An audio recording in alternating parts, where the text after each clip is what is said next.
Today, let's talk about a modern kind of trial.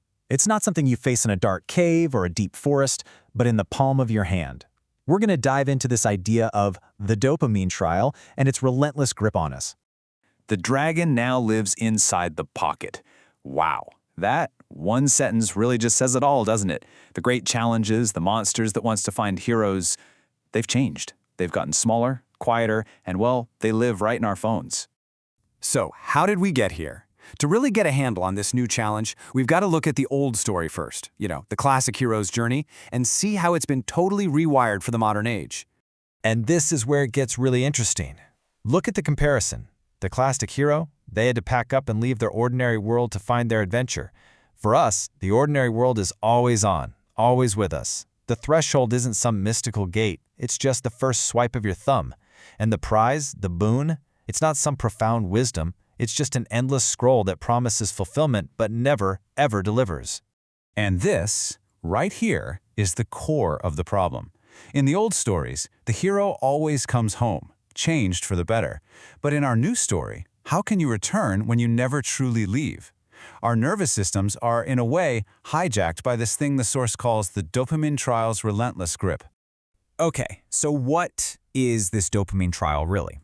Let's define it.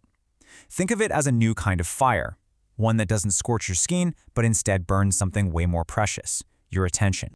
This isn't some monster you can hear roaring from a distance. Nope. It pings, it glows, it taps right into our most ancient, primitive wiring, that part of our brain designed to seek out food, or shelter, or a mate, and it uses that circuitry for completely manufactured urgency. It's a loop that promises to make you feel complete, but really just makes the emptiness feel even wider. And this is what's so wild. It's a biological trap. On a deep physiological level, our bodies can't tell the difference.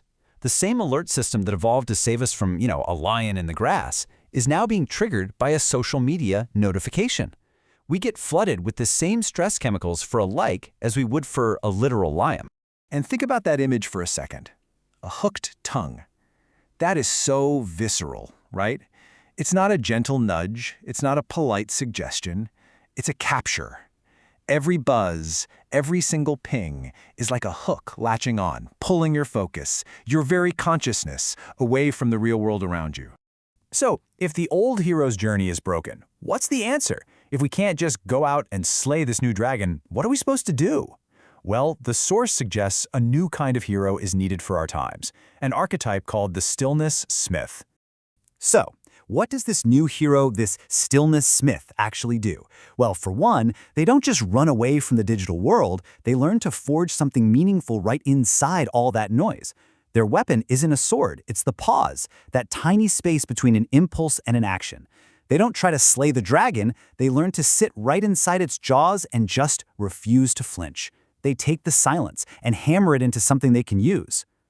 And this is absolutely crucial to understand. You can't fight this thing with brute force. It doesn't work that way. The path of the stillness smith is all about endurance, not aggression. Because the grip, it doesn't just release, it has to be outlasted. Okay, I know this all sounds very grand and mythic, but how do you actually do it?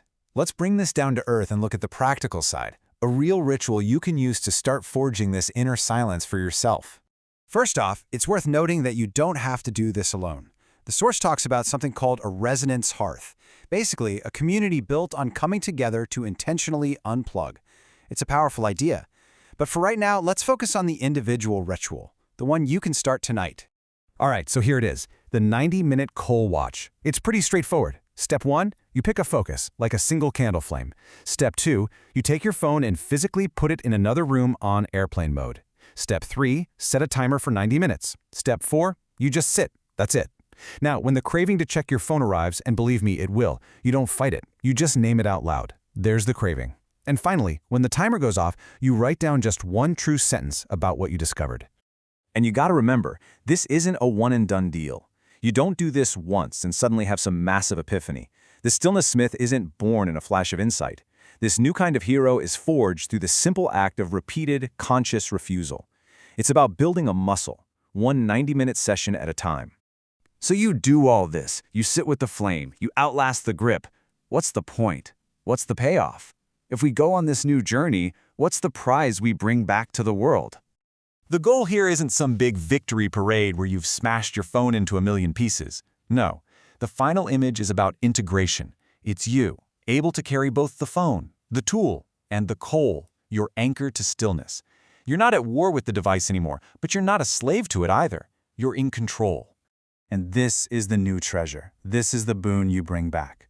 It's not about inventing fire.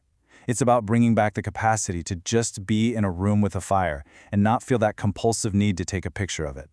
To just experience a moment of beauty or quiet or connection for yourself without having to broadcast it to the world. It's about reclaiming your own life. So there's the journey. The old myths gave us a hero who went out and brought back fire, a world-changing gift. Our challenge is different. And the question this source leaves us with is a deeply personal one. After facing that little dragon in your pocket, after learning to forge your own silence, what will you bring back?